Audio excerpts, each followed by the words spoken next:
Everyone, thank you so much for joining the Behind Company Lines podcast. Today we have Tim McLaughlin, founder and CEO at GoTab, a leading restaurant commerce platform that helps more than 1,000 large and mid-sized restaurants, breweries, bars, hotels, and other venues run lean, profitable operations while making guests even more satisfied. Tim, I'm so excited to chat with you, and especially because within this industry, we think there's not much, from the outsider's perspective or customer perspective, not a lot that needs to change in terms of the service or quality or anything like that. But I'm sure there's so much that we don't see that can be improved and can make experiences better and that impact us as users and as customers that make that experience overall so either fluid or effortless or so satisfying in that regard. And so excited to chat with you to really get an insight on what makes that happen. But before we get into that, what were you doing before you started GoTab? A couple of things, but one of those things was I owned 2 restaurants that I started with my wife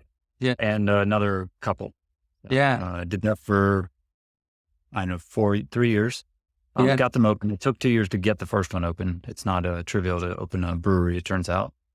Yeah. For the process, obviously I think when as a simple consumer that doesn't run these kind of businesses, we see an empty space, the location. We think we've been to a bunch of places. We know exactly what people would want, but what goes into not only the building process of a restaurant or brewery, but also, how to function, how to run it, the operations that I think are so critical to the success of a restaurant. You could have like 3 items on a menu, but it could be the best experience and vibe and energy. Sure. But how do you go through that process and discovering what your consumer wants? Is it a guess? Is it calculated research, experience? What is it? Well, it's funny. I was talking to an investor yesterday and they said, well, I eat at restaurants, so I think I know restaurants, which is, I think, what most people think. Yeah. Because obviously you see the outside of the bar, if you will. You never see the backside of the bar. And there's a lot more that goes into it. If a restaurant, in my mind, is really a factory. It doesn't sound sexy. It doesn't sound beautiful when you call it a factory, but it really is. It's also an artist studio. So it's both. Yeah. But it's an artist factory, a studio at the craftsman factory, if you will.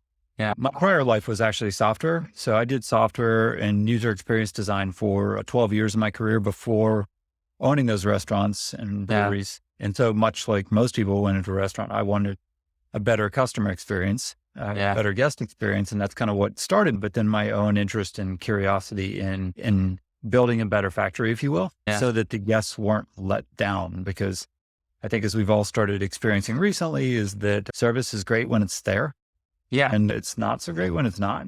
And you kind of go out with hopes of being taken care of, or at least having ways to take care of yourself if nobody else can. And that's often when, with all the labor challenges that have been occurring and the changes in the market and pricing and all kinds of stuff, it's gotten pretty interesting over the last 3 years. Yeah.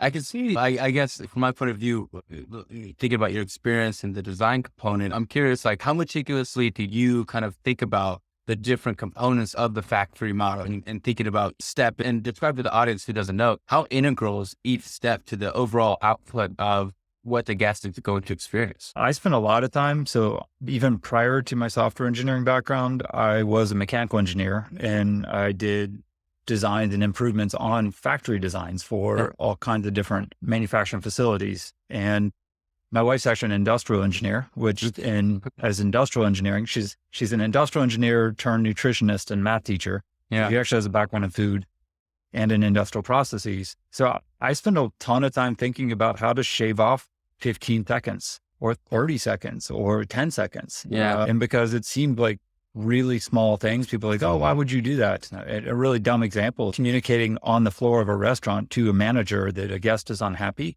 Mm-hmm. In a typical restaurant, that might take you 10, 15, 20, 30 seconds, assuming people are available and the manager's not getting yelled at the moment or isn't cleaning up glass or something. And then when that adds up over the course of the day, that might add up to 20, 30 minutes because things happen and stuff occurs and every day, and you compound those numbers and it creates a lot of losses. It creates a lot of dissatisfaction. Yeah. But it really is a sum of sort of death by 1,000 toothpicks type problem. And I spend, probably my wife would say, too much time thinking about these little nuances and sort of the time studies part of the world. I don't know if you've ever seen time studies in a factory where they talk about, don't move this thing from here to here Yeah. this way, Sure. move it straight. And you Yeah. therefore save 1 second in that process.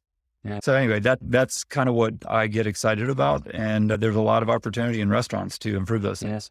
Yes. Yeah. I think most of us could think back on experiences that we didn't, that weren't as satisfying or were maybe just like a put off to a certain restaurant. But I guess overall, what are some of the common experiences that guests or common bad experience that guests have? And are there reasons that continue to come up as the stories kind Sure. of compound on themselves? What are some of those common reasons?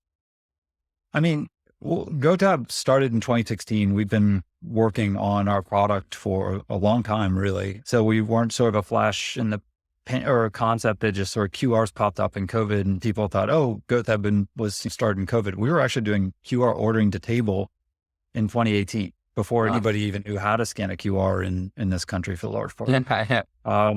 You might have, because you're younger, but I can assure you everybody over 25 at the time pretty much couldn't. Yeah. And so I spent a lot of time thinking about that. We originally started just trying to solve the payment problem because it is the most thankless part of the dining experience, right? The consumer never says, wow, I had a great time paying. That just doesn't happen. Yeah. We all would rather that part just disappears. So that's where we originally started. And then we realized, and that is a major failing point of most dining experiences where Yeah. you go to a nice restaurant and everything's good up until you can't leave because you got a stupid check. Yeah. But it turns out like changing habits and that by itself in 2016 wasn't really doable.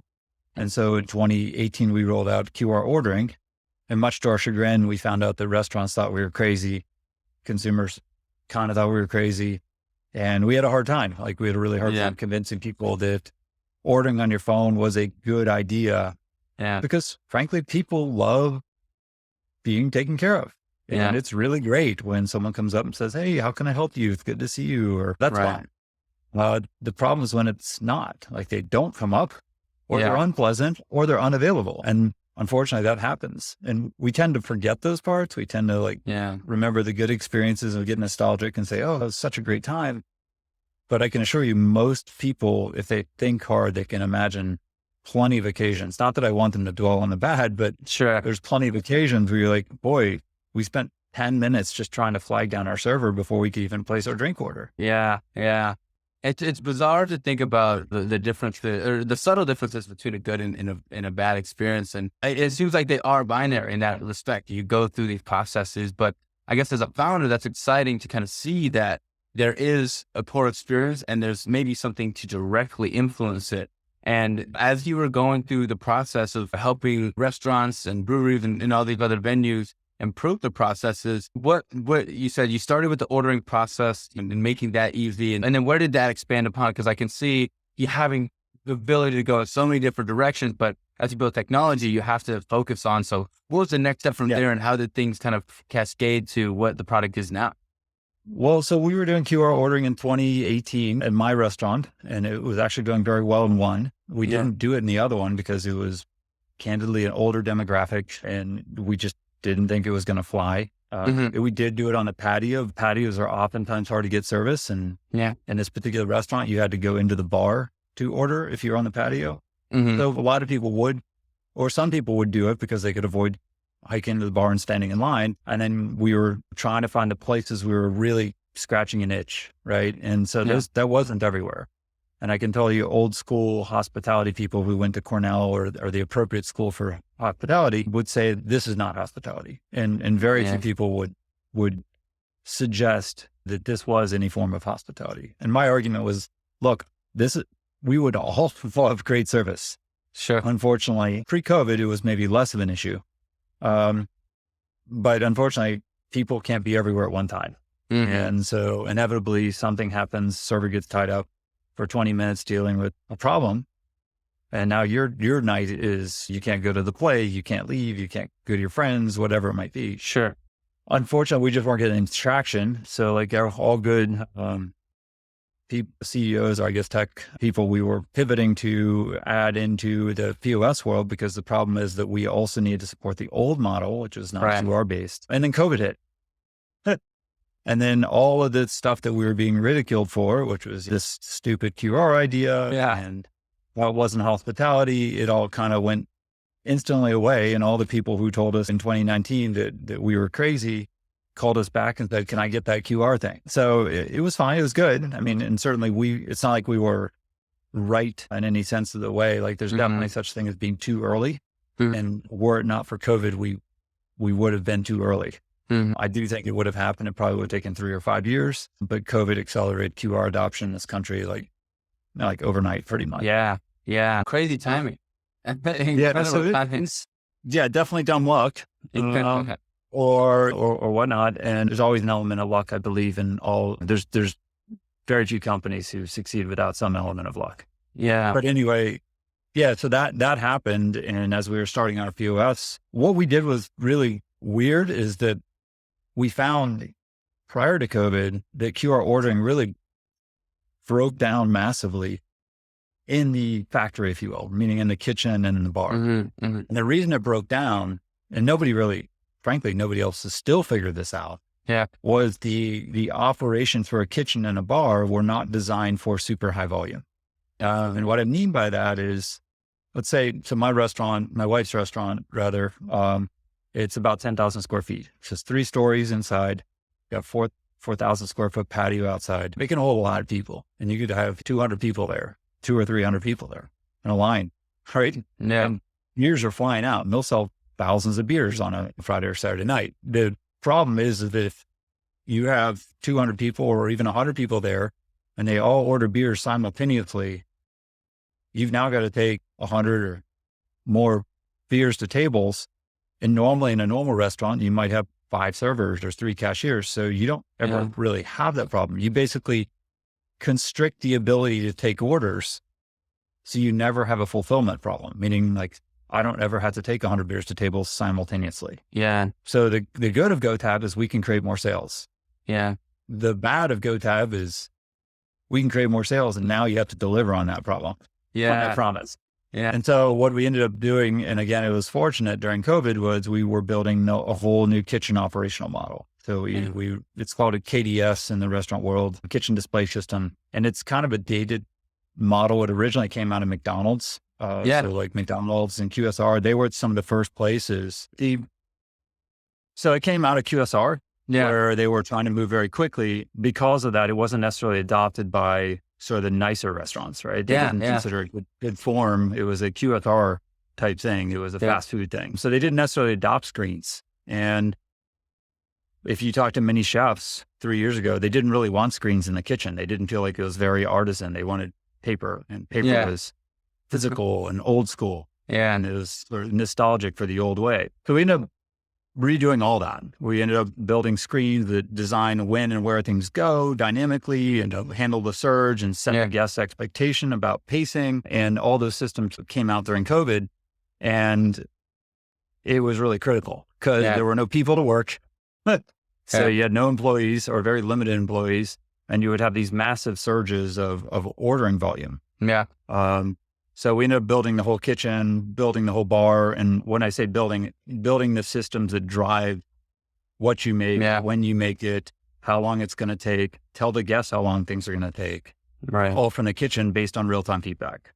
So, it's funny. I just watched that movie, The Founder, which goes through that whole process of McDonald's and that whole system that they built. And it really is. It's beautifully orchestrated and how they do it in the movie. I'm not sure how it happened in real life, but it seems very much, if it's similar, it's very exciting to see how the process can be so refined to be so sophisticated, but also I can see it's interesting that there was a pushback in the higher end, if you will, venues and things like that, because really it's a person-to-person experience that makes that so successful as a consumer of it. But the operations component doesn't necessarily need to be there as much as I just want someone to talk to and tell me about things, not necessarily have to go through all this kind of robust or bulky that go with the experience. And now with everything evolving, how has that really improved those higher end experiences now with them being more open to actually adopting this technology and putting all those systems in?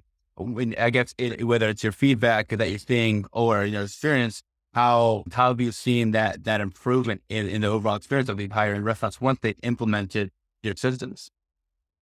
So there's a ton of gains. I will say there are still objections. If you get into the really fine dining world, they still like printed tickets. Yeah. And there are arguably some benefits to printed tickets, but I do think it is a misnomer. And part of it is people, like, let's put it this way. There's no factory anymore that runs on paper. Right. People aren't running around with clipboards anymore. They're using computers or using digital devices to record throughput and efficiencies. Yeah. And it doesn't sound sexy or nostalgic to talk about computer screens driving your chefs, because everybody wants to imagine that these chefs are these artisans. Yeah. They are artisans when they're creating the recipe. Yeah. But actually, when the cooks are making the same recipe that the chefs put in place, you want it to be the exact same as the chef when he designed it. You don't want to just kind of sloppily approximate what they think he or she made. So there's tons of efficiency. There's tons of scalability that comes in by adopting these systems, and it becomes a lot more precision and there's a lot more feedback. So we saw, for example, just a hard number just in running efficiency. So running is when you take the food from the kitchen to the table. A really dumb thing. No other system even thinks about optimizing that. But it turns out if you're running 1,000 beers to tables, it's actually a lot of running. Right? You're covering a lot of square feet or a lot of linear feet of walking. And in restaurant design, you do think about how long it takes to walk from this place to that place. Well, if you do it twice when you could have just done it once, it's much more efficient. Yeah. And when we rolled out our KDS, we actually cut the running labor requirements in half. Wow. So we went from 6 runners to 3 runners. Wow. So that's a big savings, right? Yeah. And not only that, it's also it's a better experience, because if you and I were sitting at the same table and our batching system were to take effect, it would make sure that yours and my beer show up at the same time, even though we ordered at slightly different times. Yeah. So that way we can cheers our beer, right? Yeah. So there's experiential improvements, there's efficiency improvements, but you really have to think through that whole process. And much like the McDonald's founder, who was in many ways, he was very attentive to the details as they showed in that movie, right? He was like looking at, okay, if we move this over 6 inches and we shift this thing that way and we think about it, you can be very intentional and you can have a lot of impact with a lot of those things. Yeah. It's totally interesting to think about the efficiency and that not only increase the cost, but also that experience. And I'm somebody that's like, if the table fits down half a second after me, but they get something sooner than I did, ordering at the same time, I'm thinking about that. And I think most consumers do with that experience. And that's really a critical piece that I think is exciting to hear is the ability to kind of batch and move things through and offer that experience that you don't necessarily have to think through or break the conversation or break the third wall, right? It's like we're in acts, and we don't have to break to think about anything else. But I guess one thing I think about a founder and thinking about technology is how much data that you can provide to the restaurant, the types of things people are ordering, how quickly they order, how do they pay the bill, what are the percentage tips, and what's that involved? How do you go about not only thinking, conceptualizing, and capturing data, but also enabling restaurants to actually look into it? When historically, like you said, they're running around pen and paper, they might take a glance at it. There's not a lot of maybe introspection unless there's a critical problem, but now it's like you can be proactive and make things that much more efficient. How do you think about that process and how do you add the value there? I think about it a lot personally because coming from a web and commerce design online system, there's a lot of analytics that go into that. And so if you're shopping, for example, on Amazon and you look at something, but you don't buy it, believe me, Amazon records that, right? And they will do something with that later. And they're going to suggest that to you or some other similar solution. So if you look at shoes, but you don't buy shoes, strangely, similar shoes may show up on Amazon later on. I think about that a lot. Restaurants absolutely do not. And I have yet to run into anybody. I mean, they find it like a curious idea, but there's so much more basic stuff that they aren't doing. And especially right now with such a labor shortage, they're mostly just trying to make sure the burger's at the table. Right? So yes, there's a ton of room for optimization. There's a ton of room for improvement. There's a ton of room for harvesting all the data that we have. I mean, we have all the data and we do track that you look at the burger, but then you buy a chicken sandwich. But are they using that in any material way? No, not yet. Yeah. I mean, it sounds like though there's some of the opportunity and maybe when external factors aren't so pressing to focus on one particular thing they can extract from that. But tell us a little bit about the traction. So you're working with over thousands of restaurants.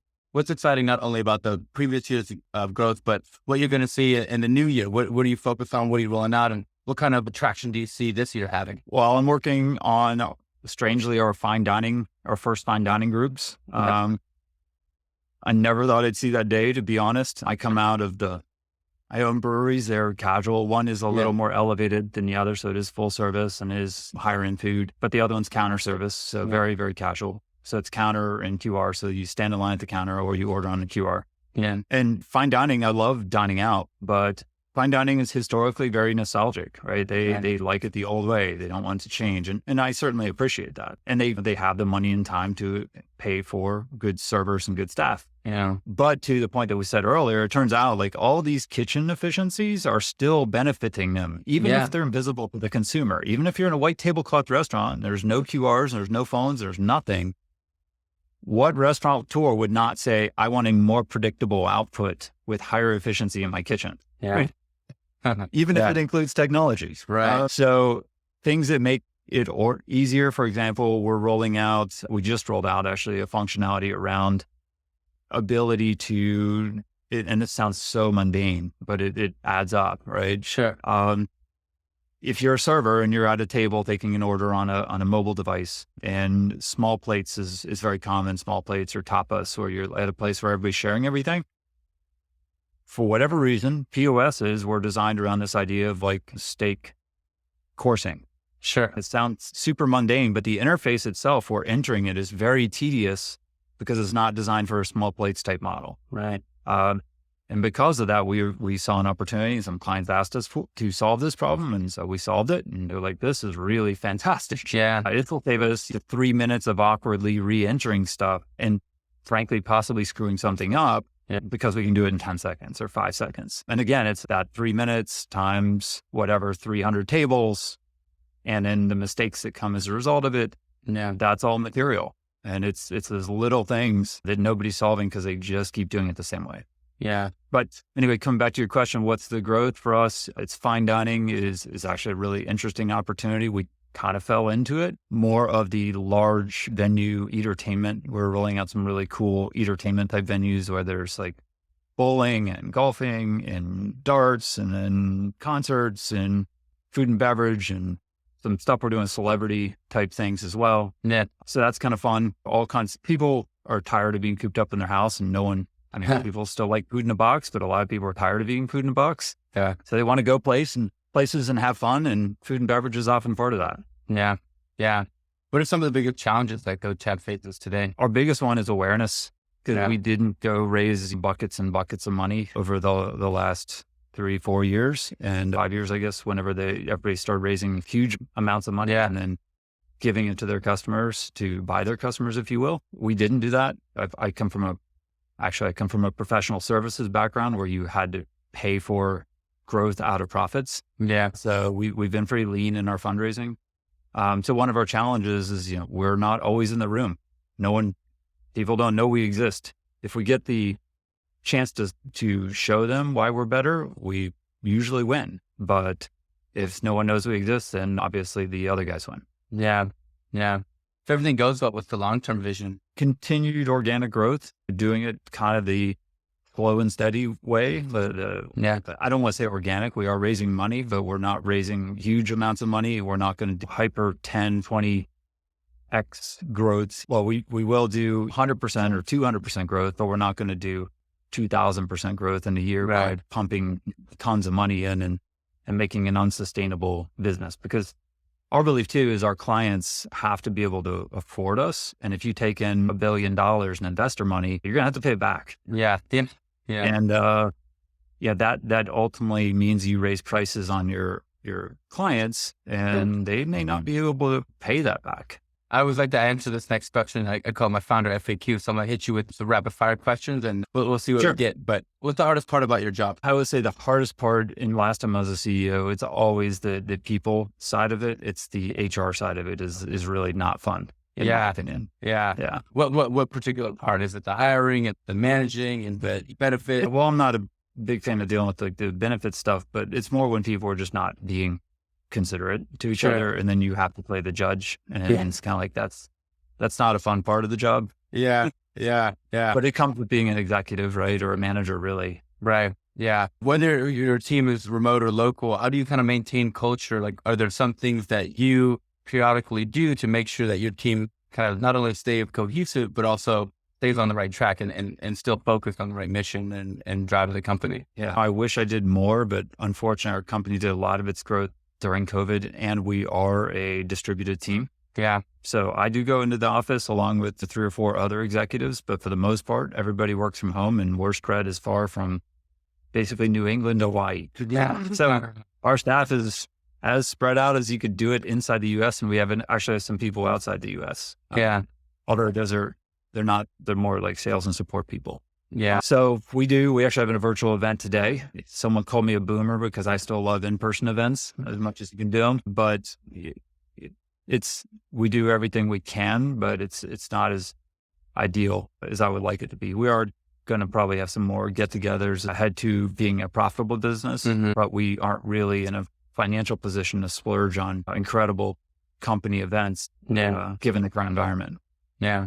What's maybe one or a couple pieces of advice you've given a founder early in their career, kind of starting out in their journey? What was helpful for you that maybe you've learned over the years, or that someone maybe instilled into you early on that has helped you now as founder? Actually, one of the things that just occurred to me, and it's not really a founder that told me this, but on a personal level, people always said, live below your means. Yeah. I mean, like, just because you have the money for it, don't go spend it. Yeah. I think given the current environment and given what I was saying earlier about like, don't go raise money because you're gonna have to pay that back. Don't raise more than you need. Yeah. Yeah. Don't spend more than you have. I would say that's kind of a philosophy I try to adhere to as much as possible. That doesn't mean be cheap. Sure. So do be aggressive, do have an ambitious goal, and frankly, do take risk. But I don't know, I'd ask yourself if it's really sustainable. Yeah. Yeah. If you weren't working on GoTab, what would you be working on? I have a more of a, like my wife says, professorial bent. I love a lot of research related things. So I would probably be working on misinformation identification using sort of some natural language and algorithmic approaches.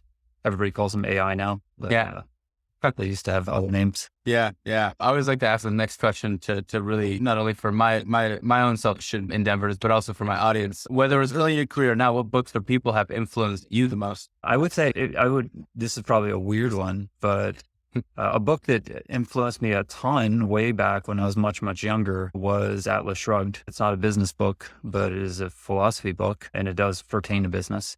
I did read 0 to 1 recently, and I enjoyed that a lot. Yeah. Although not say I agree with everything Peter Thiel says, but that book has a lot of nuggets of wisdom. There's a book called 5 Dysfunctions of a Team, really good around management. Yeah. The first one you mentioned, what did you grab from that? What is that book about? Well, it's funny. I have teenage kids right now, and one of the things you have to face as an entrepreneur is you do have to deal with the people who want to contribute, and then you eventually have to identify the people who don't want to contribute. Yeah. And you have to make that distinction. And sort of Atlas Shrugged was a point in my life where as a software developer, I was very sort of everybody can have everything. Yeah. Kind of open source philosophy. But that was when I kind of, the whole point of Atlas Shrugged is there's contributors and there's sort of hangers on, and you have to decide if you are going to be a contributor, at some point you're going to have to ask the question of like, do you want to carry everybody else too? Yeah. And so it's a hard decision, but like even in business, I have a philosophy in all of our leadership, and I think anybody in a leadership role ends up having to kind of adopt this philosophy, which is, look, we want to heartily reward the people who contribute, but we're also not running a charity. Yeah. I always like to ask a question to really get behind the philosophy. And it's amazing to hear about the distinction between those two kind of, I guess, I don't want to say personality types, but it seems like in every scenario, there's going to be that difference between those who are whether fully invested or contributing and those who are maybe passively kind of going through the motions of it. And it's hard to identify though, without very like specific metrics or outputs. And I'm sure as someone so focused on the operations component and efficiency, it's probably something that teases your mind more so than other things. I was going to say one anecdote, it wasn't something I read, but something I experienced is I'm a big believer in giving substantial or real equity to leaders, because I believe that equity is the true way of aligning a team. Mm-hmm. And so in part that came out of my first job, where I pretty much ended up in running the company type role as a very young person. And I asked for equity and they gave me none, and I ended up quitting. Yeah. But it is the true way to get your team aligned, is to say, look, we're all in this together. And if I win, you win, and we all win. Yeah.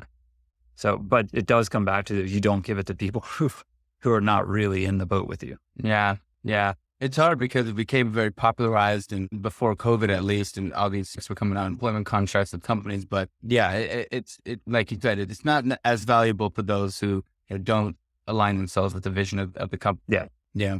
Well, Tim, it's been such a pleasure chatting with you. I know we're at the end of the episode, and I always like to make sure to give our guests a chance to give us your plugs. Where can we find GoTab? Where can we be a fan of you? Give us your LinkedIn's, your websites. If we're maybe a prospective restaurateur who wants to implement technology, where can we get involved? Where can we find GoTab and start working with the tech? Yeah, GoTab.com is the easiest one. Jump on anything now. Well, Tim, it was a pleasure chatting with you. I hope you enjoyed yourself, and thank you for being on Behind Company Lines today.